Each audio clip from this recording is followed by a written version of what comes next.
ఒక రహస్యం నాకు తెలిసి చెబుతాను. అనవసరంగా బ్యూటీ క్లినిక్లకి సొమ్ము పాడు చేసుకోకండి. అశ్విని దేవతలకు చాలా ఇష్టమైన తిథి విధియ. శుక్లపక్షంలో ఒక విధి వస్తుంది, కృష్ణపక్షంలో ఒక విధి వస్తుంది.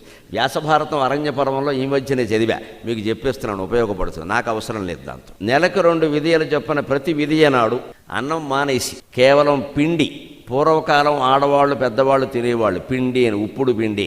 అదే పొద్దున్న మధ్యాహ్నం అన్నం సమయంలో ఇంత, రాత్రి అన్నం సమయంలో ఇంత తిని ఒక గ్లాసు పాలు దాగి పడుకుని అశ్వినీ దేవతాభ్యాం నమః, అశ్వినీ దేవతాభ్యాం నమః, అశ్వినీ దేవతాభ్యాం నమః అని పొద్దున్న 108 సార్లు, సాయంత్రం 108 సార్లు జపం చేస్తే అలాగ ఒక సంవత్సరం అంతా 24 విధియలు చేసినట్టయితే మన్మధుళ్ళ ఉంటారు, తిరుగులేదని చెప్పి.